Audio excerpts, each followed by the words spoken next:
வீடியோல மீன் குழம்பு ஸ்டைல்ல ஒரு காரக்குழம்பும் இது கூடவே கொடுவா மீன் குழம்பு எப்படி செய்யலாம்னு பார்க்கலாம் வாங்க. தேவையான பொருட்கள் நான் கீழே டெஸ்கிரிப்ஷன்லயும் கொடுத்திருக்கேன்.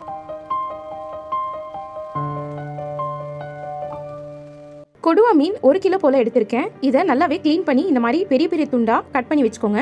ஒரு வெங்காயம், ஒரு தக்காளி, 12 பல் பூண்டு, 3 இன்ச் அளவுக்கு இஞ்சி, இது எல்லாத்தையுமே இந்த மாதிரி அரைச்சு நல்லா பேஸ்ட் ஆக்கி வச்சுக்கோங்க. 100 கிராம் அளவுக்கு புளியை இந்த மாதிரி கரைச்சு புளி தண்ணியை 2-3 வாட்டி நல்லாவே ஃபில்டர் பண்ணி எடுத்திருக்கேன். இது கூட நம்ம தக்காளி, வெங்காயம், இஞ்சி, பூண்டு வச்சு அரைச்ச பேஸ்ட் இதுல சேர்த்துக்கோங்க. 1/4 டீஸ்பூன் மஞ்சத்தூள், 11 டேபிள் ஸ்பூன் குழம்பு மிளகாய் தூள். இந்த மிளகாய் தூள் எப்படி அரைக்கணும்னு ஏற்கனவே சேனல்ல வீடியோ கொடுத்திருக்கேன். லிங்க் டெஸ்கிரிப்ஷன்லயும் மேல கார்ட்லயும் கொடுத்திருக்கேன். கண்டிப்பா செக் பண்ணுங்க. இந்த குழம்புக்கு முக்கியமானதே புளிதான். 100 கிராம் அளவு மட்டும் கண்டிப்பா குறைக்காதீங்க, அப்பதான் குழம்பு நல்லா வரும். இந்த குழம்புக்கு தேவையான உப்பு சேர்த்துட்டு ஒரு கரண்டி வச்சு நல்லா கிளறி விட்டுருங்க. இப்போ நம்ம குழம்புக்கு தேவையானது எல்லாத்தையுமே ரெடிமேடா சேர்த்து எல்லாத்தையும் கரைச்சு வச்சிருக்கோம். இந்த குழம்பை தாளிக்கிறதுக்கு அடுப்புல ஒரு பாத்திரம் வச்சு தேவையான அளவு எண்ணெய் ஊத்தி கடுகு சேர்த்துக்கோங்க. கடுகு பொரிஞ்ச உடனே ரெடிமேடா நம்ம ஏற்கனவே ரெடி பண்ணி வச்ச இந்த கலவை இதுல சேர்த்துடலாம். இதுல கொஞ்சமா கொத்தமல்லி, கருவேப்பிலை சேர்த்து தட்டு போட்டு மூடிடுங்க. இது ஒரு 8 நிமிஷம் போல நல்லா கொதிச்சு வரணும். இப்போ மீன் குழம்பு ஸ்டைல்ல ஒரு காரக்குழம்பு நம்மளுக்கு ரெடி ஆயிடுச்சு.